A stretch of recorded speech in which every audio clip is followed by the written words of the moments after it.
Welcome to the Algo CRM feature playlist. इस video में हम इवेंट कॉन्फ़िगरेशन देखेंगे। सबसे पहले हम कंपनी पेज से स्टार्ट करेंगे, जहां हमें एक कंपनी सिलेक्ट करनी है। मैं यहां अरिहंत सॉल्यूशन 2 सिलेक्ट कर रही हूं। अब हम Algo CRM के डैशबोर्ड पे हैं।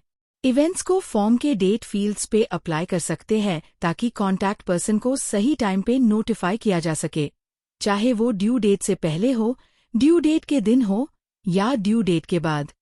इससे टाइमली कम्युनिकेशन और प्रॉपर फॉलोअप इंश्योर होगा। इवेंट्स को एक्सेस करने के लिए लेफ्ट मेन्यू पैनल में जाकर एडमिनिस्ट्रेशन पे क्लिक करेंगे, फिर कॉन्फ़िगरेशन सिलेक्ट करेंगे। उसके बाद नोटिफिकेशन पे क्लिक करके इवेंट कॉन्फ़िगरेशन पे क्लिक करेंगे, जहां से आप इवेंट सेटिंग्स को मैनेज और कॉन्फ़िगर कर सकते हैं। हम इवेंट कॉन्फ़िगरेशन को contact, inquiry, contract, support ticket और टास्क मॉड्यूल्स में अप्लाई कर सकते हैं ताकि नोटिफिकेशंस को इफेक्टिवली मैनेज कर सके। अब हम इंक्वायरी मॉड्यूल से स्टार्ट करते हैं। इसके लिए हम इंक्वायरी ऑप्शन पे क्लिक करेंगे। इंक्वायरी मॉड्यूल में हम मैक्सिमम 10 इवेंट्स अप्लाई कर सकते हैं। सबसे पहले हम इंक्वायरी टाइम इवेंट 1 से स्टार्ट करेंगे। इवेंट 1 रिमाइंडर नोटिफिकेशंस के लिए फिक्स्ड है और इसमें हम डे टाइप चेंज नहीं कर सकते। अब हम सिलेक्ट करेंगे कि कॉन्टैक्ट पर्सन को कब नोटिफाई करना है। ट्रिगर टाइम ऑप्शन में हम नोटिफिकेशन का टाइमिंग सेट कर सकते हैं। अगर आप बिफोर सिलेक्ट करते हैं तो नोटिफिकेशन रिमाइंडर टाइम से पहले सेंड होगी, जो ऑफसेट वैल्यू पे डिपेंड करेगी। अगर आप ऑन टाइम सिलेक्ट करते हैं तो नोटिफिकेशन एग्जैक्टली रिमाइंडर टाइम पे सेंड होगी, और अगर आप आफ्टर सिलेक्ट करते हैं तो नोटिफिकेशन रिमाइंडर टाइम के बाद सेंड होगी, जो ऑफसेट वैल्यू के अकॉर्डिंग होगी। फॉर एग्जाम्पल, यहाँ मैं बिफोर ऑप्शन सिलेक्ट करूंगी। जैसे ही सिलेक्ट करेंगे, 2 फील्ड्स एनेबल हो जाएंगी, ऑफसेट और यूनिट। ऑफसेट फील्ड में हमें नंबर एंटर करना है, जैसे मिनट्स, आवर्स या डेज, जिसके बेसिस पे नोटिफिकेशन सेंड करनी है। यूनिट फील्ड में हमें सिलेक्ट करना है कि नोटिफिकेशन मिनट्स, आवर्स, डेज या मंथ्स में कब सेंड करनी है, शेड्यूल टाइम से पहले। अब मैं ऑफसेट फील्ड में 2 एंटर करूंगी और यूनिट फील्ड में मिनट्स सिलेक्ट करूंगी। ट्रिगर टाइम सिलेक्ट करने के बाद एक पॉपअप मैसेज शो होगा, trigger 2 minutes before the reminder. इसका मतलब है कि नोटिफिकेशन स्केड्यूल रिमाइंडर टाइम से 2 मिनट्स पहले सेंड हो जाएगी। नेक्स्ट, हमारे पास रिकरिंग ऑप्शन है। ये ऑप्शन कॉन्टैक्ट पर्सन को एक स्पेसिफिक टाइम पे बार बार नोटिफिकेशन सेंड करने में हेल्प करेगा। इससे ये इंश्योर होगा कि रिमाइंडर्स रेगुलरली ऑटोमैटिकली सेंड होते रहे, बिना मैन्युअली सेट किए। मैं मेक रिकरिंग ऑप्शन पे क्लिक करके एनेबल करूंगी। इसके बाद हमें रिकरिंग इंटरवल ऑप्शन मिलेगा, जहां हम टाइम इंटरवल सेट कर सकते हैं ताकि डिसाइड हो सके कि कॉन्टैक्ट पर्सन को कितनी फ्रीक्वेंटली रिकरिंग नोटिफिकेशंस मिलेंगी। इंटरवल वैल्यू फील्ड में हमें नोटिफिकेशन फ्रीक्वेंसी का नंबर एंटर करना है। यूनिट फील्ड में हमें सिलेक्ट करना है कि नोटिफिकेशन डेज, वीक्स, मंथ्स या ईयर्स में भेजनी है। यहाँ मैं इंटरवल वैल्यू फील्ड में 2 एंटर करूंगी, यूनिट फील्ड में डेज सिलेक्ट करूंगी। रिकरिंग टाइम सिलेक्ट करने के बाद एक पॉपअप मैसेज शो होगा, repeats every 2 days. Recurring notification चाहे वो बिफोर, आफ्टर या ऑन टाइम हो, वो हमने जो ट्रिगर टाइम सिलेक्ट किया है उसी के बेसिस पे डिपेंड करेगी। अगर हमें रिकरिंग नोटिफिकेशंस के लिए एंड डेट सेट करनी हो, ताकि नोटिफिकेशन सिर्फ एक स्पेसिफिक डेट तक ही सेंड होगी और उसके बाद स्टॉप हो जाएगी, तो हम set recurring end date option का यूज कर सकते हैं। रिकरिंग एंड डेट देना ऑप्शनल है। अब मैं इस ऑप्शन को एनेबल करती हूँ। एंड ट्रिगर टाइम हमारे सिलेक्टेड ट्रिगर टाइम पे डिपेंड करेगा। अगर हम बिफोर सिलेक्ट करते हैं तो recurring notifications defined trigger time से पहले स्टॉप हो जाएंगी। अगर हम ऑन टाइम सिलेक्ट करते हैं तो रिकरिंग एग्जैक्टली ट्रिगर टाइम पे स्टॉप होगी, और अगर हम आफ्टर सिलेक्ट करते हैं तो हम सेट कर सकते हैं कि ट्रिगर टाइम के कितने टाइम बाद रिकरिंग नोटिफिकेशन स्टॉप होनी चाहिए। इसके बाद हम ऑफसेट वैल्यू एंटर कर सकते हैं और यूनिट सिलेक्ट कर सकते हैं ताकि डिसाइड हो सके कि रिकरिंग नोटिफिकेशन कब एंड होगी। ऑफसेट वैल्यू फील्ड में हमें न्यूमेरिक वैल्यू एंटर करनी है। यूनिट फील्ड में हम डेज, वीक्स, मंथ्स या ईयर्स में से सिलेक्ट कर सकते हैं। यहाँ मैं ऑफसेट फील्ड में 2 एंटर करूंगी और यूनिट फील्ड में डेज सिलेक्ट करूंगी। एंड रिकरिंग टाइम सिलेक्ट करने के बाद एक पॉपअप मैसेज शो होगा, recurring ends 2 days before the reminder. अगर हम रिकरिंग या एंड रिकरिंग टाइम को डिसेबल करना चाहते हैं तो हम एनेबल या डिसेबल टॉगल का यूज कर सकते हैं। यहाँ मैं टॉगल ऑप्शन का यूज करके एंड रिकरिंग टाइम डिसेबल कर रही हूँ। अगर बाद में हमें इस इवेंट को कम्प्लीटली क्लोज करना हो तो हम सिंपली एनेबल या डिसेबल टॉगल का यूज करके इसे डिसेबल कर सकते हैं। इसके बाद हम सबमिट बटन पे क्लिक करके इवेंट कॉन्फ़िगरेशन को सेव करेंगे। अब हम आगे देखते हैं इंक्वायरी टाइम इवेंट टू पे। यहाँ पे सब कुछ इवेंट 1 जैसा ही होगा, लेकिन इस केस में डेट टाइप ऑप्शन एनेबल्ड होगा। इसका मतलब है कि हम वो स्पेसिफिक डेट फील्ड सिलेक्ट कर सकते हैं जिस पे हम इवेंट अप्लाई करना चाहते हैं।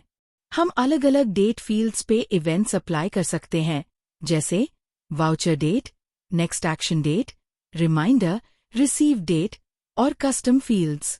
यहाँ मैं वाउचर डेट ऑप्शन सिलेक्ट कर रही हूँ। उसके बाद हमें ट्रिगर टाइम सिलेक्ट करना है। यहाँ मैं आफ्टर ऑप्शन चूज करूंगी। उसके बाद ऑफसेट फील्ड में 2 एंटर करूंगी और यूनिट फील्ड में मिनट्स सिलेक्ट करूंगी। इसका मतलब है कि नोटिफिकेशन वाउचर डेट के 2 मिनट्स बाद ट्रिगर होगी। यहाँ पे भी रिकरिंग टाइम बिल्कुल सेम तरह से काम करेगा जैसे हमने इंक्वायरी टाइम इवेंट 1 में यूज किया था। अगर हमें रिकरिंग नोटिफिकेशंस यूज करनी हो तो हम सिंपली रिकरिंग ऑप्शन एनेबल कर सकते हैं, लेकिन यहाँ मैं रिकरिंग टाइम एनेबल नहीं कर रही हूँ। अब मैं सबमिट बटन पे क्लिक करके कॉन्फ़िगरेशन सेव कर दूंगी। यहाँ पे भी अगर जरूरत हो तो हम एनेबल या डिसेबल टॉगल का यूज करके इवेंट को डिसेबल कर सकते हैं। अब हम आगे देखते हैं इंक्वायरी टाइम इवेंट 3 पे। यहाँ भी डेट टाइप फील्ड एनेबल रहेगी। डेट टाइप ऑप्शन में नेक्स्ट एक्शन डेट सिलेक्ट करूंगी। ट्रिगर टाइम में ऑन टाइम सिलेक्ट करूंगी। जब हम ऑन टाइम चूज करते हैं तो ऑफसेट और यूनिट फील्ड शो नहीं होंगे, क्योंकि इवेंट एग्जैक्टली सिलेक्टेड डेट और टाइम पे ही ट्रिगर होगा। इसके बाद एक पॉपअप मैसेज भी डिस्प्ले होता है, trigger at the exact time of next action date. यहाँ पे भी मैं रिकरिंग टाइम एनेबल नहीं करूंगी। मैं सिंपली सबमिट बटन पे क्लिक करके कॉन्फ़िगरेशन सेव कर दूंगी। इसी तरह हम इंक्वायरी मॉड्यूल के अंदर मल्टीपल इंक्वायरी इवेंट्स अप्लाई कर सकते हैं। सपोर्ट टिकट और टास्क मॉड्यूल्स के लिए भी सेम प्रोसीजर फॉलो होगा। कॉन्टैक्ट मॉड्यूल में भी प्रोसेस सेम ही है, लेकिन यहाँ हम कॉन्फ़िगरेशन कस्टम फील्ड्स पे अप्लाई कर सकते हैं। और कॉन्ट्रैक्ट मॉड्यूल में हमें ऑप्शंस मिलते हैं जैसे स्टार्ट डेट, एंड डेट और कस्टम फील्ड्स, जिन पे हम ये इवेंट कॉन्फ़िगरेशंस अप्लाई कर सकते हैं। इन सभी मॉड्यूल्स में हम अपनी रिक्वायरमेंट के अकॉर्डिंग मैक्सिमम 10 इवेंट्स अप्लाई कर सकते हैं। अब जब हमने इवेंट्स कॉन्फ़िगर कर लिए हैं तो हमें उनके लिए नोटिफिकेशंस भी कॉन्फ़िगर करनी है। इसके लिए लेफ्ट मेन्यू पैनल में जाकर एडमिनिस्ट्रेशन पे क्लिक करेंगे, फिर कॉन्फ़िगरेशन सिलेक्ट करेंगे। उसके बाद नोटिफिकेशन पे क्लिक करके नोटिफिकेशन कॉन्फ़िगरेशन चूज करेंगे ताकि इवेंट्स के लिए नोटिफिकेशन सेटअप कर सके। लेफ्ट साइड में हमें inquiry time events list show होगी, इवेंट 1 से इवेंट 10 तक। हमें अपनी रिक्वायरमेंट के अकॉर्डिंग हर इवेंट के लिए नोटिफिकेशंस कॉन्फ़िगर करनी है। यहाँ मैं इंक्वायरी टाइम इवेंट 1 पे क्लिक करती हूँ। इस पर्टिकुलर इवेंट के लिए पुश नोटिफिकेशन अवेलेबल है और हम ऐड कॉन्फ़िगरेशन बटन पे क्लिक करके ईमेल और व्हाट्सएप नोटिफिकेशंस भी क्रिएट कर सकते हैं। इसी तरह हम अपनी रिक्वायरमेंट के अकॉर्डिंग डिफरेंट इंक्वायरी इवेंट्स के लिए नोटिफिकेशंस कस्टमाइज कर सकते हैं। यही same process contact, contract, support ticket और टास्क इवेंट्स के लिए भी अप्लाई होगा।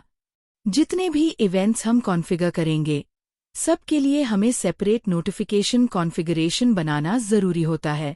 मतलब हर एक इवेंट के लिए कॉरेस्पॉन्डिंग नोटिफिकेशन कॉन्फ़िगरेशन भी सेटअप करनी होगी। साथ ही इवेंट कॉन्फ़िगरेशन और नोटिफिकेशन कॉन्फ़िगरेशन कंप्लीट करने के बाद हमें प्रोवाइडर कॉन्फ़िगरेशन भी कॉन्फ़िगर करना होगा। प्रोवाइडर कॉन्फ़िगरेशन के लिए लेफ्ट मेन्यू पैनल में जाकर कॉन्फ़िगरेशन सेक्शन के अंडर नोटिफिकेशन ऑप्शन सिलेक्ट करेंगे। उसके बाद प्रोवाइडर कॉन्फ़िगरेशन पे क्लिक करेंगे ताकि हम नोटिफिकेशन सेंड करने के लिए प्रोवाइडर सेटिंग्स को सेटअप और मैनेज कर सके। हमें व्हाट्सएप और ईमेल दोनों के लिए प्रोवाइडर सेटिंग्स कॉन्फ़िगर करनी है। चैनल नेम फील्ड में हम एक एक करके ईमेल और व्हाट्सएप सिलेक्ट करेंगे और हर चैनल के लिए प्रोवाइडर कॉन्फ़िगरेशन कंप्लीट करेंगे। इससे ये एंश्योर होगा कि नोटिफिकेशन सक्सेसफुली कॉन्टैक्ट पर्सन तक पहुंच जाए सिलेक्टेड कम्युनिकेशन चैनल्स के थ्रू। जब हम प्रॉपर्ली इवेंट्स, नोटिफिकेशंस और प्रोवाइडर सेटिंग्स कॉन्फ़िगर कर लेते हैं तो कॉन्टैक्ट पर्सन को contacts, inquiries, contracts, support tickets और टास्क्स के लिए टाइमली अपडेट्स मिलते रहते हैं, चाहे वो बिफोर, ऑन टाइम या आफ्टर शेड्यूल डेट हो। इससे ये एंश्योर होगा कि कोई भी इम्पोर्टेंट इन्फॉर्मेशन स्किप ना हो और सारे फॉलोअप्स टाइम पे कंप्लीट हो जाए। ओवरऑल, इवेंट कॉन्फ़िगरेशन कम्युनिकेशन को इम्प्रूव करेगा, वर्कफ्लो को ऑर्गेनाइज्ड रखता है और टीम को ज़्यादा एफिशिएंटली और इफेक्टिवली काम करने में हेल्प करेगा। Thank you.